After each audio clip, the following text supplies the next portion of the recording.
Muy buenos días, queridos amigos. Bienvenidos a esta edición de El Río Suena. Ya llegamos al viernes. Ha sido nuestra primera semana de programa. Queremos darles las gracias a todos los que se han unido a esta nueva propuesta informativa. La verdad que estamos muy contentos con la acogida y sobre todo también a todos los invitados que han tenido a bien conversar con nosotros. Estamos muy contentos de poder llevarles esta información todas las mañanas y seguiremos con el compromiso de hacerlo de la manera más profesional posible. Por supuesto, también ustedes tienen acceso a nuestras redes sociales a través de sudaca.pe. Estamos en Facebook, estamos en Twitter, estamos en Instagram, estamos en YouTube y encantados de la vida recibimos todo tipo de sugerencias sobre gente con la que les gustaría que conversemos. Vamos a hacer una breve reflexión de la noticia que hemos decidido resaltar el día de hoy antes de pasar a nuestro invitado. Hoy tenemos dos invitados. El gobierno tiene que garantizar confianza para poder reducir la incertidumbre y eso es necesario para estabilizar la economía. El Banco Central de Reserva ha tenido que tomar algunas decisiones, algunas de ellas complicadas, para que la inflación no crezca. Por ejemplo, la inflación está totalmente ligada, directamente ligada a la subida del dólar. En su momento, el Banco Central de Reserva ha colocado dinero en el mercado, ha comprado dólares, ha puesto dólares en el mercado para que el precio baje. Esa es una medida que el Banco Central de Reserva tiene que hacer. Y acaba de subir la tasa de referencia de intereses de los bancos que también abona en este camino. No voy a explicar qué cosa quiere decir subir la tasa de referencia. Les recomiendo el hilo en Twitter de Alejandra Costa, una excelente periodista económica. La encuentran como @alecosta, pero sí podemos contar algunas de las consecuencias de esto.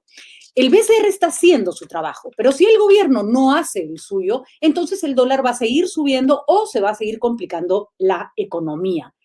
Sabemos que la economía es sensible, pareciera que tiene sentimientos. Si las cosas se ponen complicadas, la economía se afecta. Una de las razones o una de las cosas que nos aseguraba que podía haber estabilidad económica era que el señor Julio Velarde se quedara en la cabeza del Banco Central de Reserva. Bueno, hoy los rumores de que el señor Julio Velarde saldría y entrara el economista Oscar Dancourt son cada día más fuertes. Hay el día de hoy, el señor Velarde es tendencia en Twitter porque hay una campaña de apoyo a Julio Velarde para que se quede.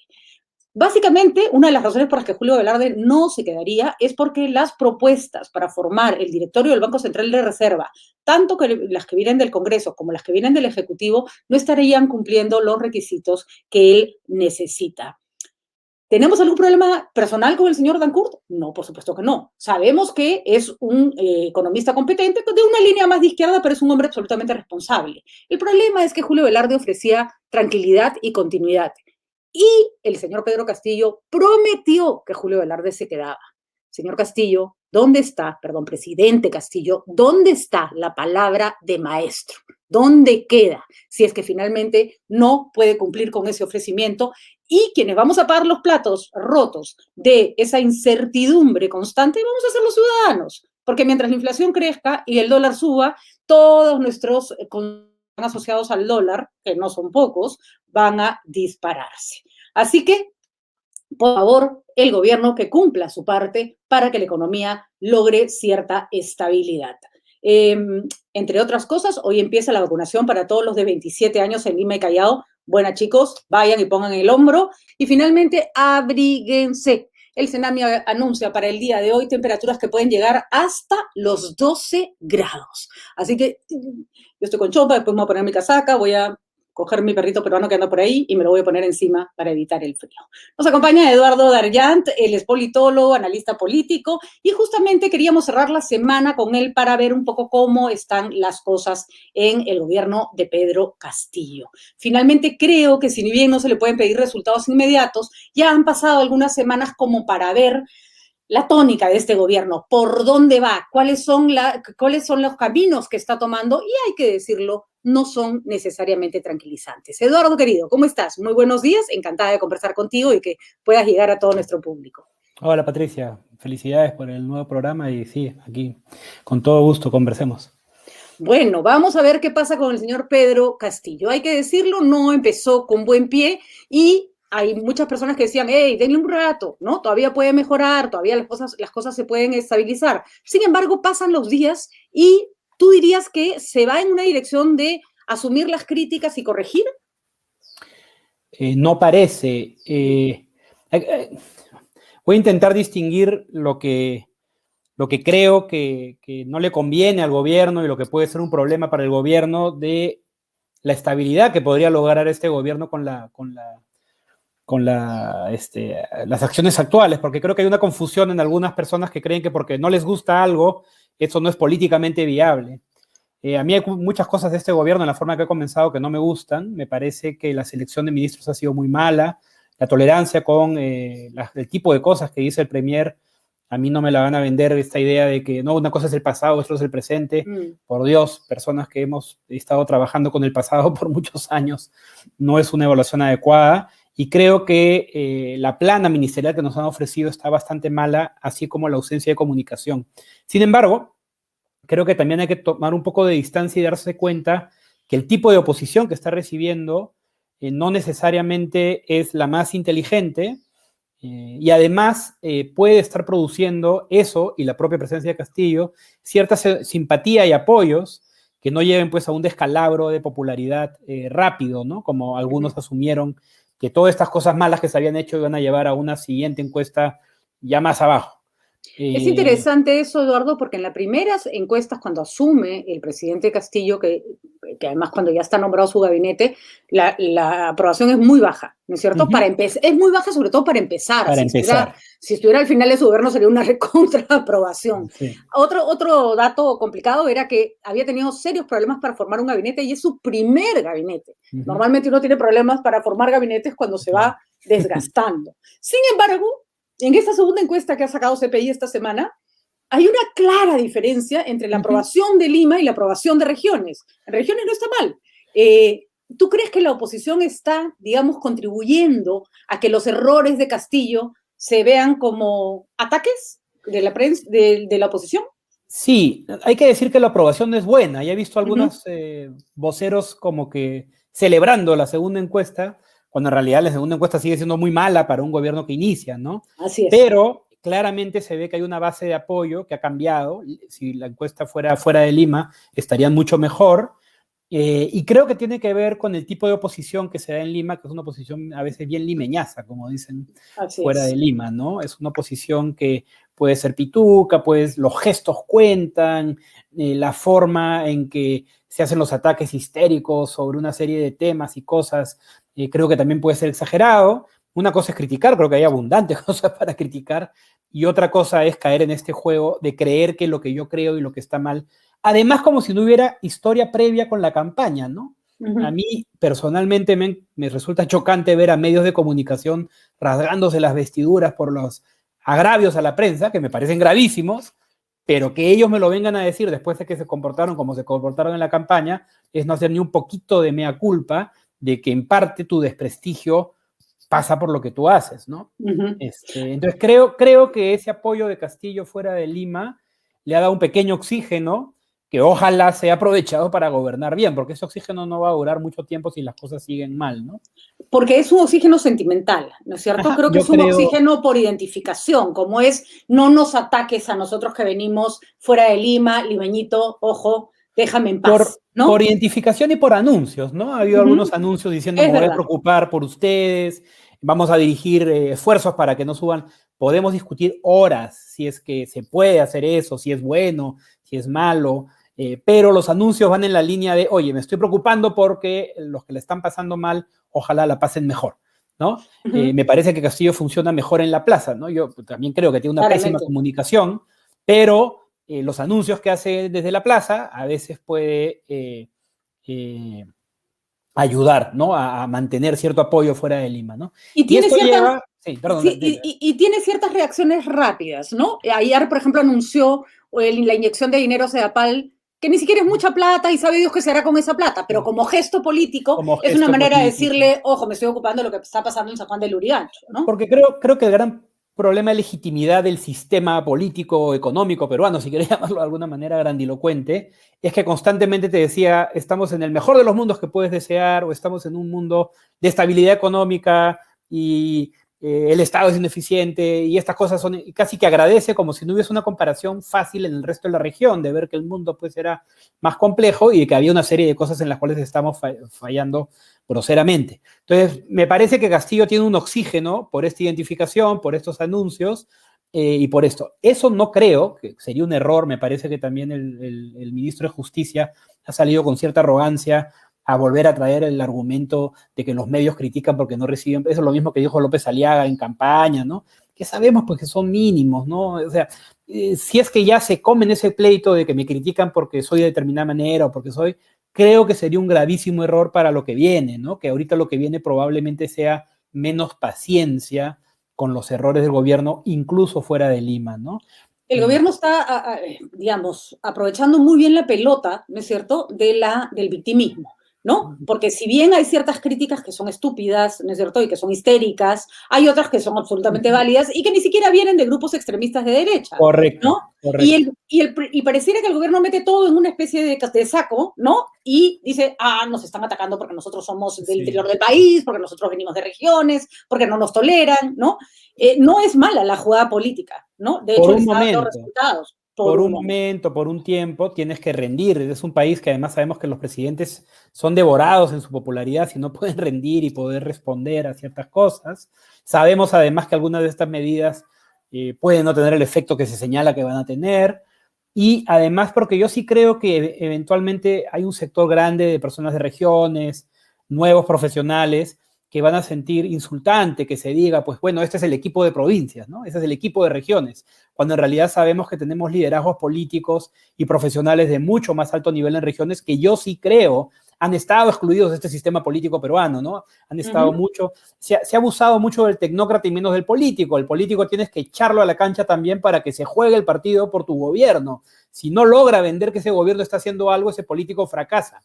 El técnico puede ser muy buen técnico, pero se verá a su casa o a su consultoría. No va a depender de la política, ¿no? Entonces, yo creo que ese punto es bueno, pero no me vengan a decir que este equipo es lo mejor que puede producir una crítica política y regional a la política peruana, ¿no? Y ahí me gustaría hacer un apunte, no sé si es una percepción equivocada, Eduardo. Nosotros a veces estamos muy ligados a la corrupción en Lima, lo que hace el equipo Lavajato anticorrupción, que está muy bien. Hay una lucha contra la corrupción muy institucionalizada, o pretende ser muy institucionalizada. Pero en otros lugares del país es la gente la que saca patadas a sus autoridades, ¿no es cierto? Sobre todo en las localidades más pequeñas, hay una intolerancia enorme a la ineficiencia y a la corrupción de la autoridad. Así que ahí Castillo no la tiene fácil, ¿no? No la tiene fácil porque además la selección de ministros se ha visto que ni siquiera los Facebooks han revisado, ¿no? En cualquier momento puede saltar una sorpresa de cualquiera de estos ministros. Como digo, no es que se ha buscado pues profesionales regionales de alto nivel. Y creo además que esa carta de victimización tiene un límite cuando tú comienzas a ser visto como el poderoso o el que abusa, ¿no? Y eso pues también creo que en cualquier momento puede pasar. A mí me ha sorprendido el ministro de Justicia, que normalmente era más defensivo y ponderado, salir un poco ya con el pie en alto, o la vicepresidenta también, ¿no? Esto es una conspiración. Ojo, la carta funciona cuando hay algo de realidad, pero si comienzas a ser visto tú como el poderoso o al que se le puede vincular actos de corrupción, que además, dicho sea de paso, algo muy interesante, el equipo de fiscales, por alguna razón, yo tengo críticas al equipo de fiscales, también muchos reconocimientos, pero por alguna razón, donde tocan, la población no siente que hay persecución política, ¿no? Creo que se basa en que han tocado a todos, pues, ¿no? Entonces, ahorita le preguntan a la gente sobre Cerrón, ¿cree usted que hay persecución política? Casi nadie dice que sí. ¿Por qué? Porque la fiscalía, de una manera u otra, ha logrado ganar cierto prestigio de que cuando se mete con alguien es porque hay algo raro. Podemos discutir si las reglas son las mejores, podemos discutir si se respetan todas las libertades, podemos discutir muchas cosas. También la relación con la prensa, que a veces me parece que más rápido sale en la prensa que la propia información oficial. Pero, sin embargo, es una institución que ha logrado construir la idea de que cuando te persigo es porque estoy atrás de algo. Así ¿no? es. Algo turbio. Así que el rollo de Cerrón de soy un perseguido político no le pega a nadie. No le pega a nadie. Tú decías, Castillo tiene un rasgo que tenía Alberto Fujimori cuando empezó su gobierno, que puede ser muy valioso. Me pareció muy simbólico el hecho de que a la mitad de la parada militar, lo pueden haber criticado o no, pero se largó a Piura porque acababa de haber un temblor, un terremoto en Piura, ¿no es cierto? Tiene esas esa sensibilidad de yo estoy cerca de ti. Eso es muy valorado en el Perú, sobre todo en zonas donde se le pueden haber pasado la vida sin ver a un funcionario, no te digo un presidente, un funcionario de alto nivel. Sin embargo, ha ofrecido una serie de cosas. El bono de 350 soles, ya vimos en el gobierno de Vizcarra que era un gobierno mucho más ordenado, lo que costó repartir bonos. Si eso falla, Eduardo, ¿tú crees que ahí es donde, o sea, si la gente empieza a ver que todas estas promesas no se cumplen o se cumplen mal, ahí puede ser digamos, su golpe más fuerte, ¿no? Sí, sí, sin ninguna duda creo que va a haber no hay mucha paciencia en el Perú. Yo creo que lo simbólico, como dices tú, importa mucho. Fujimori pues hacía un montón de viajes, ¿no? En parte porque sabemos quiénes estaban gobernando mientras él estaba afuera. Pero él hacía muchos viajes, se preciaba de haber ido a todos los distritos del país, en sus gobiernos, ¿no? Lo cual no estaba mal, ¿no? ¿no? Lo cual no estaba mal y además mostraba pues una presencia constante. Yo creo que Castillo tiene un montón para hacer eso, para hacerle sentir a la gente. O sea, hay una narrativa bien bonita que se podría hacer con Castillo, ¿no? Alguien que llega al poder se da cuenta que no era tan fácil como decir, no, más pobres en un país rico, que tenemos problemas estructurales que va a tener cualquier presidente, y se saca la mugre por construir una legitimidad de mostrarle a la gente, mira, esto es complicado, pero voy a hacer lo mejor posible, voy a presionar. Podremos discutir si son las mejores políticas o no, digamos, pero podría haber una historia muy buena de un gobierno de Castillo. Creo, sin embargo, que lo que estamos viendo hasta ahora son muchos, como dicen en colombiano, amengualamientos, que es esta cosa de, ¿no? Amengualarse, que es demasiadas pequeñas alianzas, cositas chiquitas, buscar al que conozco, ¿no? Y sabemos que eso en el Perú siempre trae corrupción y no va a traer el conocimiento de una cosa tan compleja como es el Estado, ¿no?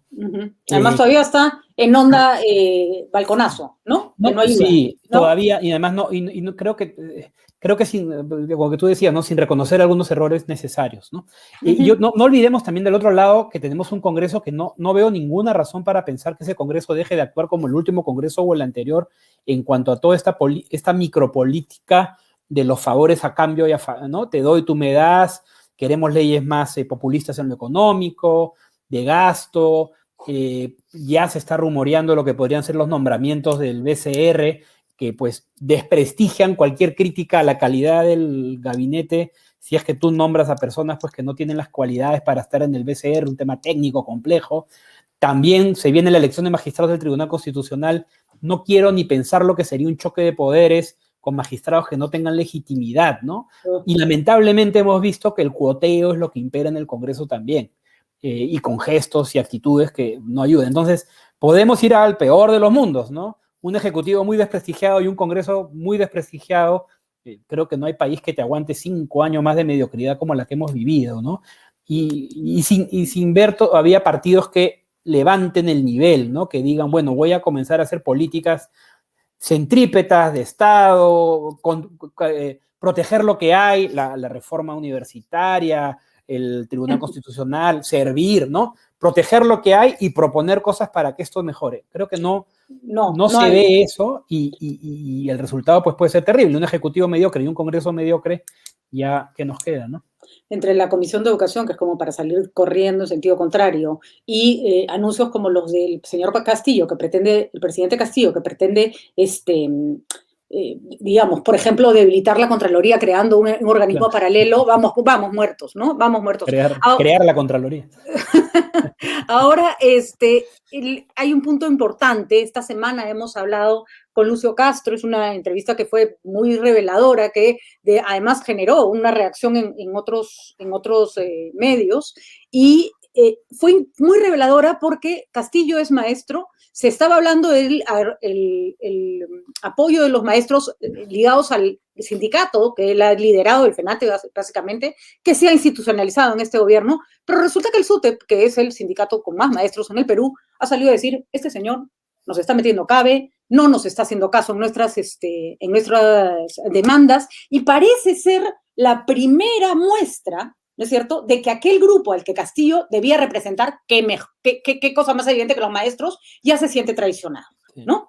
Bueno, en parte es bueno que parte de los maestros se sientan traicionados, porque creo que sí ha habido una buena decisión. Podemos de nuevo discutir todos los pergaminos, pero en general el ministro de Educación parece estar defendiendo lo que son las reformas para una mejor educación, ¿no?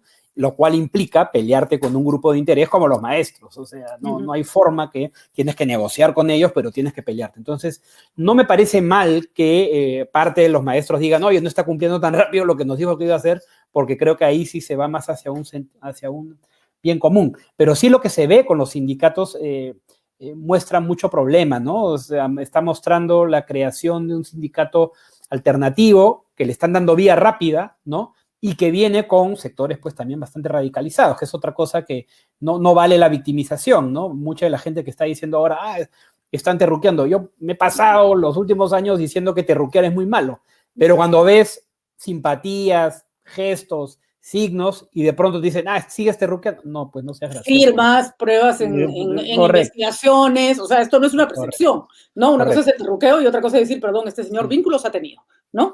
Claro, ahí el SUTEP hace una función importante porque, por supuesto, además, el SUTEP viene de Patria Roja, tiene sus propios radicalismos y me da hasta risa ver que ahora son los héroes de cierta derecha dura, ¿no?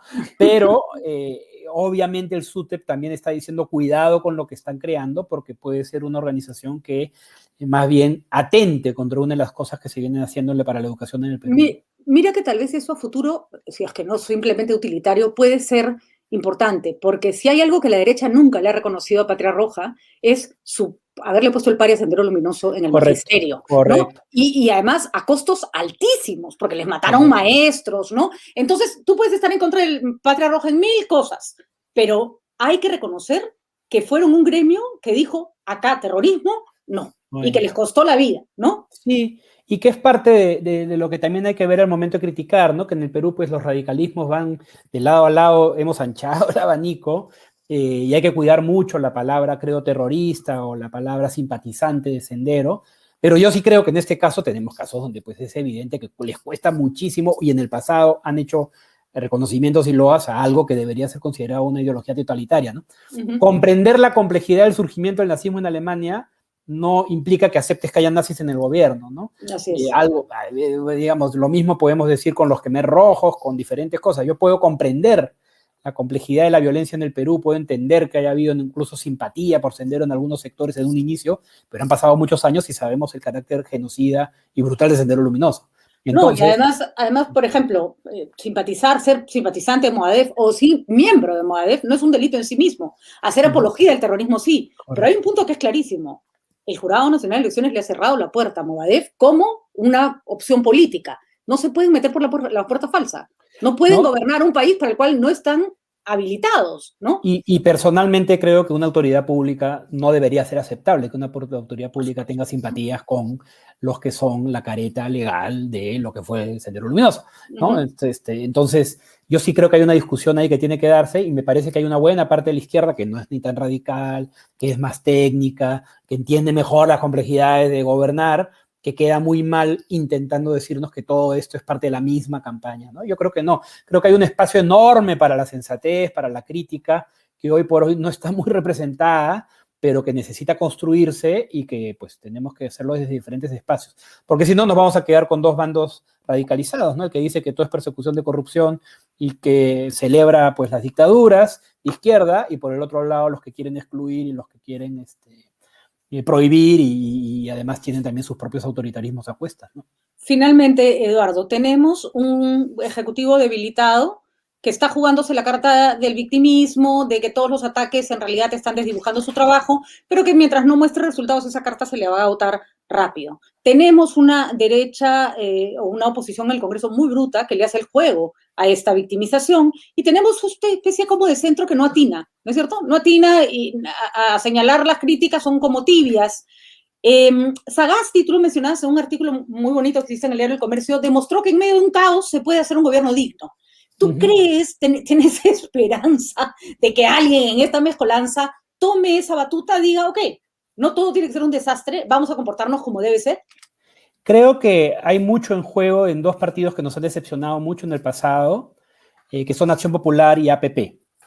Creo que ellos además representan una suerte de centro, no voy a decir ideológico, porque yo asocio el centro más con un temas de libertades y de políticas económicas, sino más como centro intuitivo, que se dan cuenta que no pueden estar con esta derecha que está tan mal vista en regiones, muy limeña, muy agresiva, pero tampoco pueden estar del lado pues, de esta izquierda que no reconoce pues, temas básicos de mercado, ni de libertades civiles, políticas, ¿no? Entonces, en ese mundo intuitivo, creo que tienen una enorme obligación de poner la valla alta, porque son en este momento los jueces y los que inclinan la balanza para un lado en el Congreso, y por ejemplo, sería pues muy mal visto que ellos pongan personajes de segundo nivel en el Banco Central de Reserva, o que elijan magistrados del Tribunal Constitucional sin credenciales, porque si no ya pauperizamos todo, ¿no? Y la lección tal vez es que, como intentaba decir, una cosa es lo que a mí me gusta y otra cosa es lo que es el poder. Yo creo que Perú Libre está haciendo un negocio en este momento pensando en las elecciones del próximo año, parándose como el representante duro y fuerte anti-Lima y más ideológicamente. Sabemos que muchas veces no funciona, pero lo está intentando y puede tener una buena elección, porque con 10% que gane a nivel nacional puede tener pues muy buen resultado. Y creo que lo mismo está haciendo Rafael López Aliaga, está construyendo una plataforma, jugando a la política, metiéndose en política, no escapando como de Soto, que termina la elección y se va, sino actuando. A mí ninguno de los dos me gusta, pero creo que es un llamado de atención enorme para todo lo que está en la mitad, que tienen que comenzar a conversar, a hacer coaliciones, unirse, porque si no, lo que puede pasar con nuestro sistema electoral y la forma en que se construye, incluso en el caso de una disolución del Congreso o de una vacancia presidencial o lo que fuera, y se vuelvan a echar las cartas, estos dos grupos yo creo que están parándose bien políticamente, no para ser mayorías tal vez, pero sí para tener más poder, mientras que al centro es pues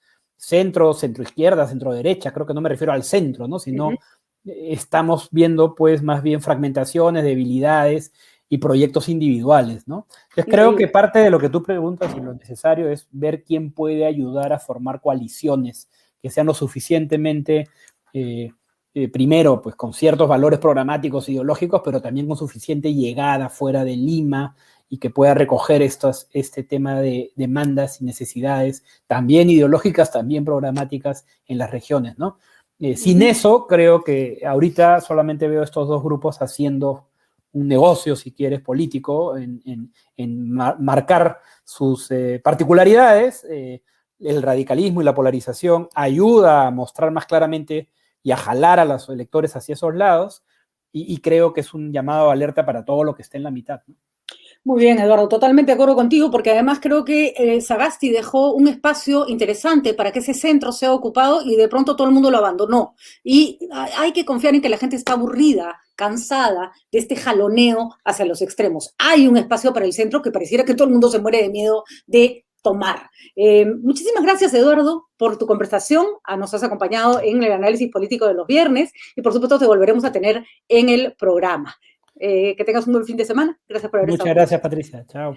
Chao. Eduardo Gariante, entonces, con nosotros para el análisis político. Y habíamos dicho, hoy es viernes de Eduardos. Hoy estamos también con el académico Eduardo Villanueva Mancilla. Eduardo Villanueva acaba de publicar un libro que tengo acá, que tuve el gusto de presentar ayer, que se llama Rápido, Violento y Muy Cercano.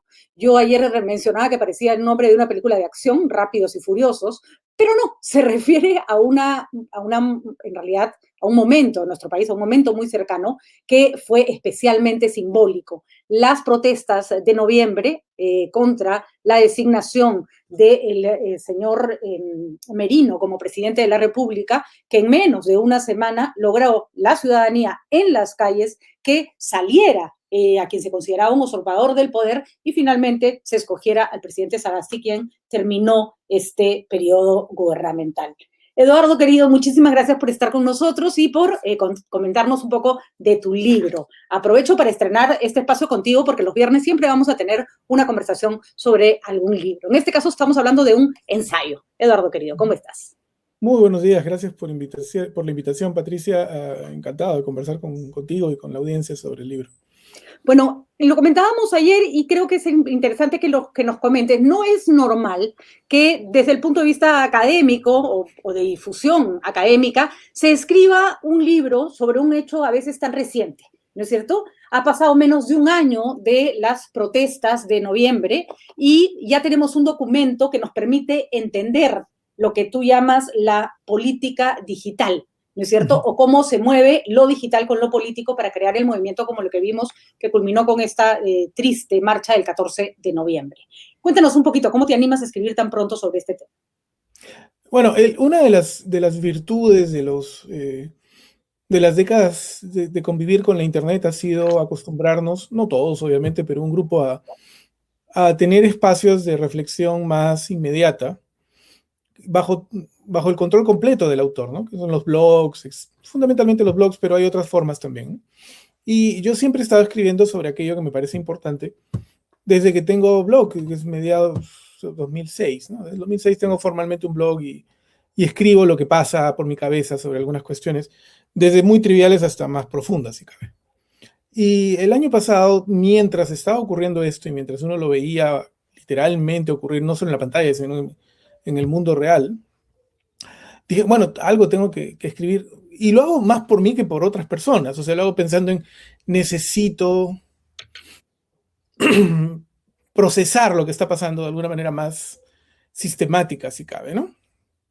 Y creo que mi primera intención era escribir unas 800 palabras, una cosa así, y poco a poco se convirtió en 9000, porque comenzaron a aparecer cosas distintas que además tienen mucho que ver con el trabajo académico que he estado haciendo estos años, de reflexionar precisamente sobre la dimensión política de lo digital. Entonces, fue como una convergencia de situaciones. El trabajo académico previo, desde comunicaciones, desde ciencia política, que son mis dos lados, y la coyuntura, la situación, ¿no? que ameritaba decir algo, por último, casi como catarsis. Y una vez que lo escribí, salió la oportunidad de convertirlo en libro, porque la Universidad Católica precisamente ha identificado esta carencia. Es decir, el debate público en el Perú tiende a ser muy superficial, ¿no? O sea, yo creo. Yo pienso, ¿no? Y hay muy poca reflexión detrás y extrañamos la presencia de intelectuales, en el buen sentido del término, ¿no? O sea, de gente que no representa una posición política, sino una reflexión sistemática desde lo académico sobre nuestro país. Hemos tenido grandes intelectuales públicos, pero como que hay un vacío, ¿no? La academia se ha alejado del espacio de discusión cotidiano, digamos, porque en el ámbito académico la discusión siempre ha continuado. Ahora, Eduardo, eso es muy interesante la interpretación que haces, porque creo que este tipo de eventos uno los recuerda, no voy a decir anecdóticamente, pero como que un día de pronto el Perú, cantidad enorme de peruanos, se opusieron no a apoyar a alguien, sino más bien a sacar lo que consideraban una prepotencia en el poder, a la toma del poder de una manera prepotente. Pero esto no se da con una cara visible, no hay un líder que aglutine a estas personas. Como mencionaba Patricia Arévalo ayer en la presentación, estas marchas ni siquiera tienen un nombre, se les conoce como las marchas de noviembre, y particularmente yo te comentaba que cuando nosotros cubríamos el hecho no sabíamos a quién llamar para que nos contara cuál era la organización o el objetivo. Ese es un poco el trasfondo de que tú intentas explicar, cómo se desarrolla un movimiento enorme de esta naturaleza. Por favor, explícale a nuestros oyentes y a nuestro público cuál es la lógica detrás de un movimiento como este y cuál es su futuro para ser aprovechado políticamente. Bueno, en muchos lugares ha ocurrido algo similar, es decir, una convergencia de indignaciones, si cabe. Uno piensa, por ejemplo, en la primavera árabe, ¿no? Que comenzó en Túnez y que comenzó con la indignación que produjo entre un grupo de jóvenes un video horrible video de un vendedor de frutas que había sido abusado de tal manera por la policía tunecina, tan sistemáticamente y tan brutalmente, que el hombre se suicidó. Algo que dentro del Islam, además, es un tabú muy grande. Se suicidó quemándose vivo, ¿no? Entonces, eso produjo una indignación, y la indignación se comenzó a difundir mediante medios como Facebook, etc. Y la gente comenzó a actuar, no con un objetivo, sino por indignación. Por una identificación, además, ¿no? O sea, yo sospecho que en esa protesta hay, ¿cuántas veces he tenido yo las ganas de hacer algo parecido? O de hacer una acción que muestre mi indignación, ¿no? Exacto. Y claro, lo que ocurrió ahí y lo que ha ocurrido en muchos sitios y muchos otros lugares del mundo es que poco a poco la constatación que algo está pasando provoca que otras personas vayan a hacer algo también. Y el hecho de no tener una bandera política definida, el hecho de no ser liderado por alguien, facilita precisamente que las personas sientan que es su indignación también.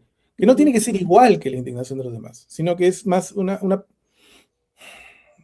puede sonar mal, ¿no? Pero es una performance, en el sentido de yo quiero mostrar mi indignación de una manera concreta, directa, aprovechando la oportunidad, digamos así. Y esa es la clave del libro, porque estamos frente a un hecho, la indignación. A ver, las redes sociales son como un conjunto de indignados, ¿no es cierto? Siempre la gente está no siempre, pero digamos que hay un grupo que siempre está molesto por algo, por las cosas más insignificantes hasta las cosas más grandes. Y a veces se genera, no sé, un post de alguien que se queja de algo que pasó en una tienda y sí, tiene una respuesta muy grande de personas que comentan igual.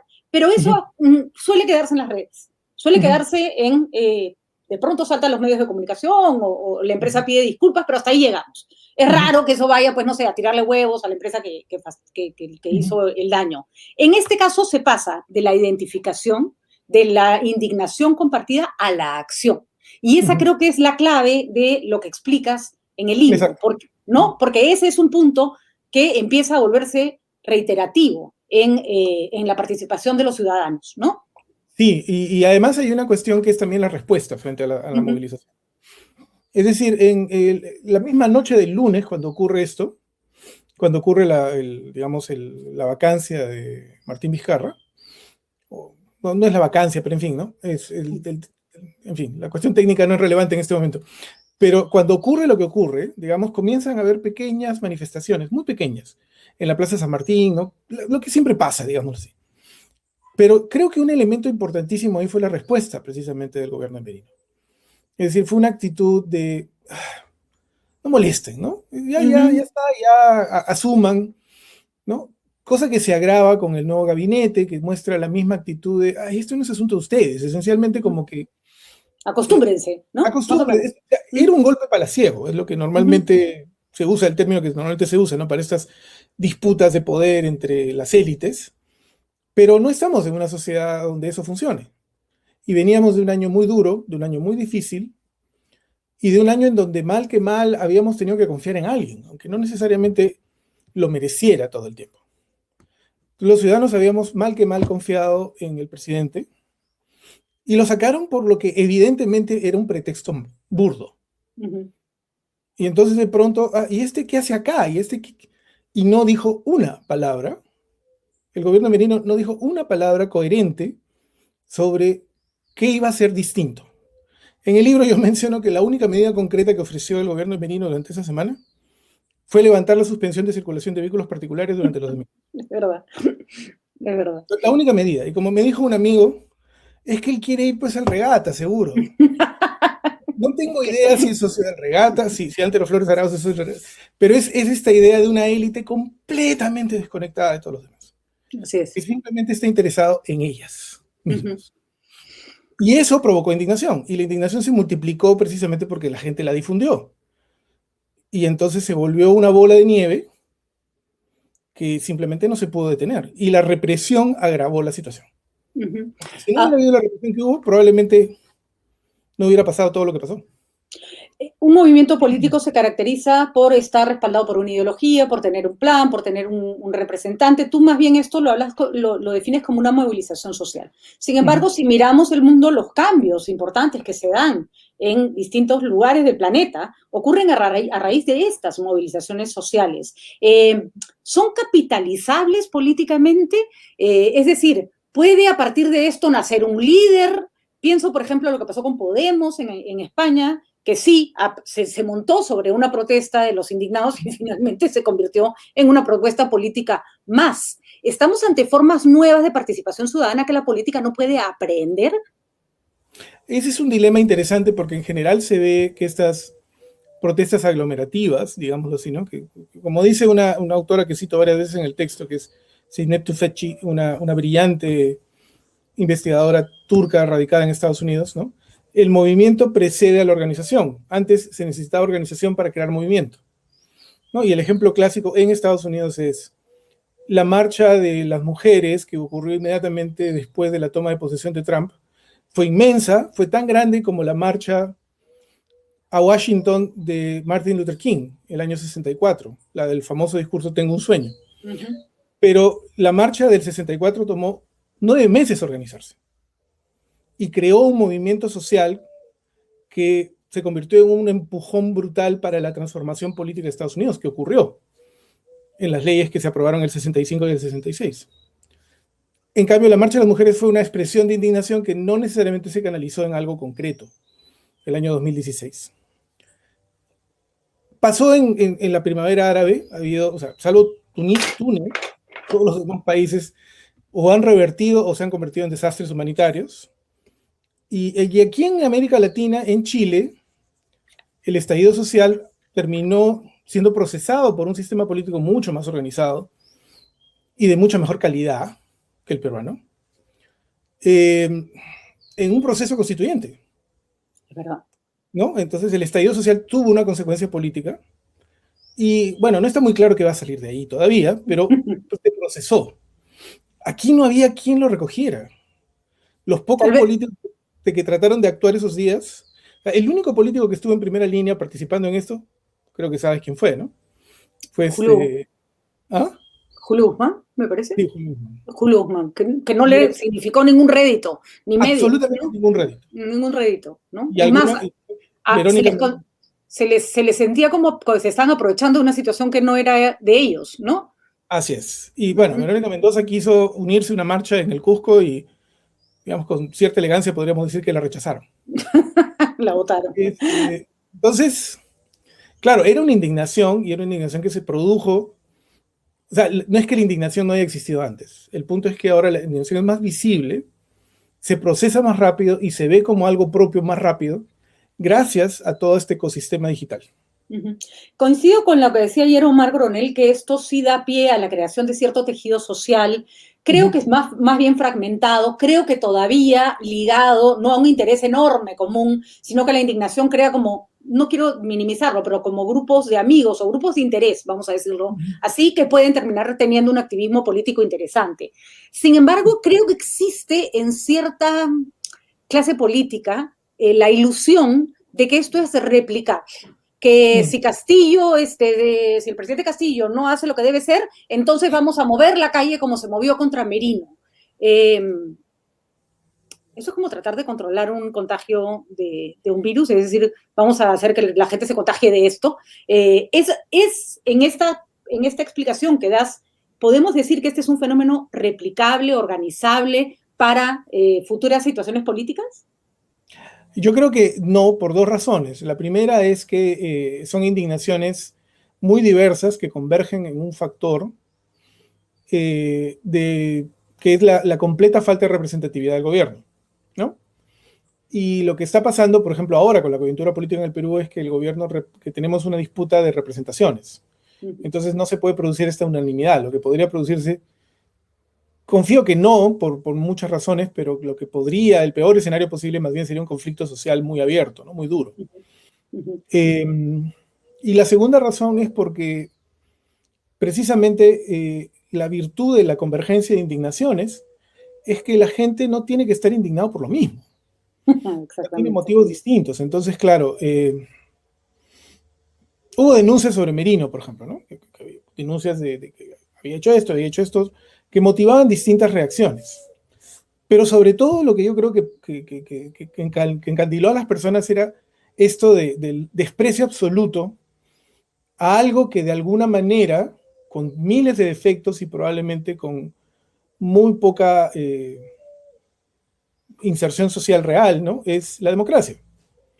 Es decir, este tipo, no fue la crisis del 2000, en donde tú tenías un presidente que abandona el país y deja todo tirado y entonces hay que encontrar una salida.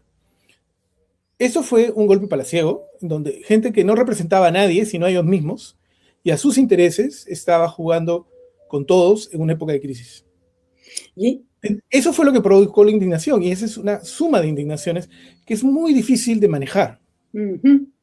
Totalmente de acuerdo. Y es tan claro lo que comentas, y con esto tenemos que cerrar, querido Eduardo, es que ni siquiera en la marcha, habiendo sido, a ver, la salida de Vizcarra es arbitraria por la decisión que se toma, no porque Vizcarra ya hubiera sufrido cierto desencanto en la población, porque las acusaciones que se le hacían sobre presuntos casos de corrupción no eran como culpados, vamos a decirlo de esta manera, ¿no? Pero la marcha no es en favor de él, como sí lo fue, por ejemplo, en favor de los fiscales cuando Chávarri lo saca. ¿no es cierto? Ahí sí había un objetivo de recuperar a ciertas autoridades que la gente le tenía cariño. Acá no, ¿no es cierto?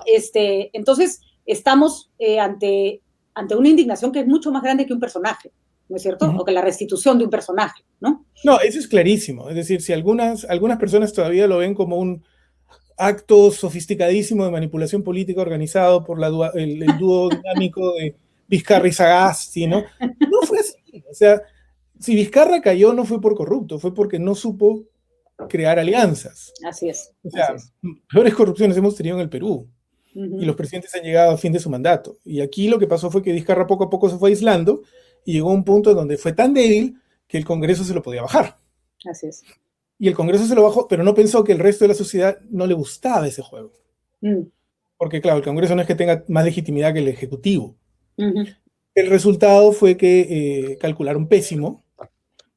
Y no es que nadie estuviera defendiendo a Vizcarra en particular, sino que simplemente nadie estaba dispuesto a asumir que la razón la tenían gente que tenía aún menos legitimidad, menos reconocimiento que el mismo Vizcarra. Bueno, y efectivamente, así, es verdad que en Chile se genera la constituyente y eso es como mucho más orgánico, pero en Lima, o en el Perú, odio decir Lima por el Perú, disculpen, en el Perú lo que provocó fue la salida de un presidente que había usurpado el poder, que tampoco es moco de pavo otra vez, ¿no es cierto? Sacaron a un presidente, la calle sacó a un presidente, ¿no? Por eso que digo que al final del libro, digo, bueno, no sabemos qué quiere decir exactamente esto, pero indica que hay una reserva de expectativas, de moral en la ciudadanía que está dispuesta a jugársela, a pelear por algo difuso, que es el respeto a la ciudadanía. Ahora, ¿cómo lo convertimos en algo? No lo sé, pero ahí está. Muy bien. Mi hijo, que desde chico me ha acompañado a distintas marchas, como matrimonio civil, la lucha por los derechos de la mujer. Un día, cuando se enteró que no se había aprobado la ley del matrimonio civil, me dijo, yo, mamá, ya no quiero marchar, porque cuando marchamos nadie nos hace caso. Ese que esta vez funcionó, esta vez hizo caso, es muy poderoso. Y de eso creo que se tienen que cuidar todas las autoridades de nuestro país. El libro, rápido, violento y muy cercano, las movilizaciones de noviembre del 2020 y el futuro de la política digital de Eduardo Villanueva Mancilla, es absolutamente recomendable para nosotros, los ciudadanos comunes y corrientes, para entender qué pasó. Y vamos, si alguien quiere ser un político moderno, más le vale que sepa a qué tipo de ciudadanos se enfrenta, porque si no, no habrá entendido nada, como no entendió nada esa presidencia de Merino y ese gabinete absolutamente desenchufado de la realidad. Eduardo, un agradecimiento enorme por esta publicación y por tu esfuerzo, por razonar siempre sobre lo que está ocurriendo en nuestro país. Muchas gracias por la invitación, Patricia, gracias por todo y cuando quieras. Muy bien, siempre te tendremos presente para futuras interpretaciones de la realidad. Muy bien, hemos estado entonces con Eduardo Villanueva. Este es Viernes de Análisis Político y de Libros. Trataremos de mantener el espacio siempre. Esta vez nos tocó análisis de un libro que tiene que ver con la realidad política. Habrá literatura. Les prometemos que el aspecto de la lectura en este programa no se dejará de lado. Ha sido un gusto completar esta primera semana con ustedes. Nos despedimos en Si el río suena y nos encontramos el lunes a las 9 de la mañana. Recuerden, siempre visitar nuestra página sudaca.pe. No solo van a encontrar este programa, si no lograron verlo, sino además muchísima información, las columnas de Juan Carlos Tafur, los podcasts, los informes siempre innovadores de sudaca.pe. Así que dense una vuelta por el periodismo serio e independiente. Muchísimas gracias por haber estado con nosotros.